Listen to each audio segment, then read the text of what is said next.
Public Education and Government Access TV, or PEG, has continued to serve Connecticut for over 30 years, connecting communities with local information, entertainment, education, and a transparent source for local government meetings. During this time, we've earned the trust of our communities. We're different than commercial media. Public access stations are not a network. They are publicly funded organizations that serve each of the 169 cities and towns. While some stations are operated by cable companies, almost half of the stations in Connecticut are managed by local nonprofit stations, like the one in your community. If we're depending on Big Com to be part of the solution of funding PEG stations, I can tell you one thing. We're going to be waiting for a long time. Probably until our grandchildren have children. PEG gives us a connection to our communities. With young kids in a small farm, we are always on the go. PEG gives us the opportunity to see school board meetings, to see what's going on. It's letting residents participate in community. Incumbent carriers who are making large profits just don't want to invest in our communities. They've already said, we aren't going to support you, you're irrelevant. One of the challenges in solving the funding problem is it's not profitable for market-based companies like Comcast and Charter to serve residents, even though it's the one and only one obligation these companies have in exchange for using the infrastructure on our public streets to profit. Commercial bodies aren't going to support communities. In fact, they're actually disinterested in supporting the very communities that they use for infrastructure to sell their products and services. Most of us in the tech community foresaw the impending issue, that cable companies were just creating new buzzwords for the same exact services, but they weren't going to provide PEG on those services or pay their fair share. It's just wrong. To be a community, we have to do this together. Relying on private enterprise won't do it. They've already weighed in and said, no thank you folks, find some other way. Use YouTube or TikTok. Forget that we're small business employers and training grounds for jobs in the television field. Why would we want to do that? Just look around. Why would we want to have anything else but community TV in Connecticut? Leaving local community TV behind, communities really began to feel they were being left behind by these for-profit providers. That was really the message by these companies, the same companies that had a gross earnings of over $1 billion in Connecticut last year. We realized no one is coming to save us. We need to get organized. We realized that if our communities would get together to solve the same problem, just maybe we can fulfill the needs of our residents and municipalities. And that would take us to band together to make it happen. Everyone realizes we cannot sit back. We have to band together. The entire country is dealing with this issue. This is a challenge because of the large companies. And the conversation shifted that we need legislative help. The community TV helps to bridge the digital divide, which is really an economic divide, and the most important equity issues of the day. There are more low-income homes that are not connected than those that are connected. But whether a resident has service at home or not, they are welcome to use a PEG facility for free. Getting community programming to help people who didn't have that alternative is essential. There are no doubts about whether we'll be ultimately successful, but there's no alternative. The doubts don't matter. If we fail, there won't be a tomorrow. Total eclipse for PEG. It will be lights out in Connecticut, while our sister states, Maine, Vermont, Massachusetts, Rhode Island, and New York, they're all supported. And Connecticut will be dark. The show's over. That's all, folks. Efforts to prove PEG was viable depended on our communities, and everybody wanted it. We just weren't sure how to pay for it.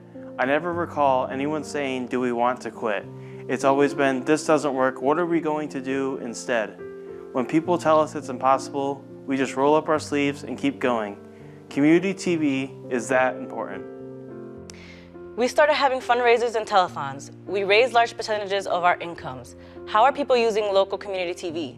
They're watching government and education meetings, interviews with legislators, veterans programs, health programs, cooking shows, area concerts, the Better Business Bureau, AARP, the Humane Society, and in many ways, it's like sitting around the dinner table and just talking.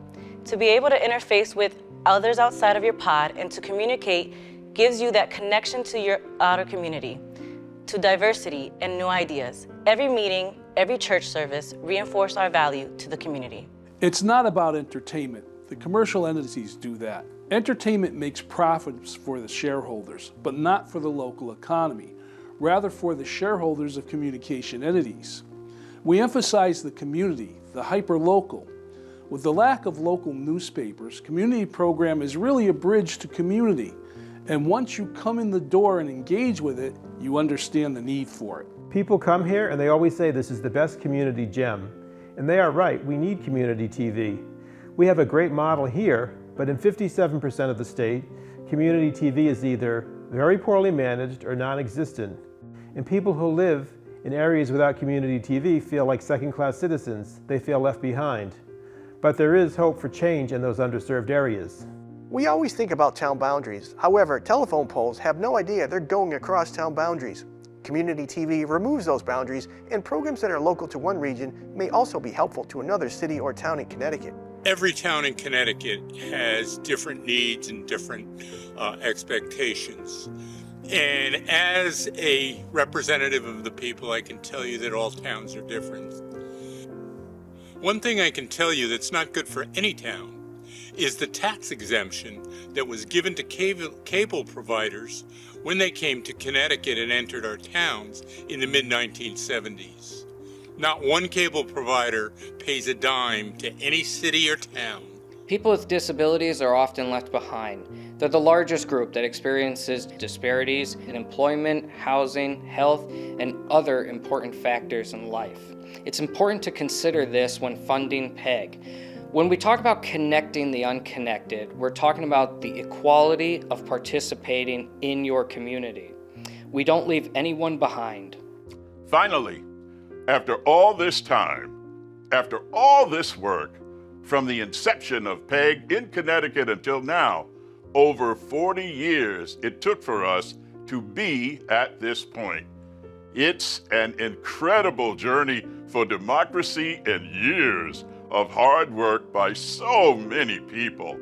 The impact is gratifying and uplifting for communities. Now, it's the last piece to keep PEG funding sustainable. This is real Americana, the electronic soapbox, as Congress intended, the digital town green. We're told we are doing the impossible, and when doing the impossible, it takes us all.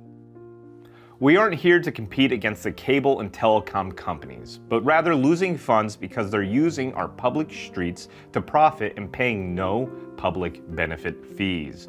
Maine had a PEG funding victory this past February with the governor signing a new law, and Vermont is right behind them. Connecticut needs to join her sister states and support this effort for its residents. We believe we can have sustainable PEG funding in Connecticut. And we believe that companies who use publicly owned property to profit should have to pay for that right.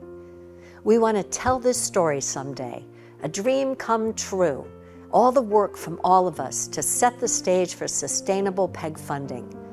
We're gonna do it. It's a testament to the human spirit, and it makes me emotional to just think about it. People getting things done that seemed impossible, but putting many people together made it possible.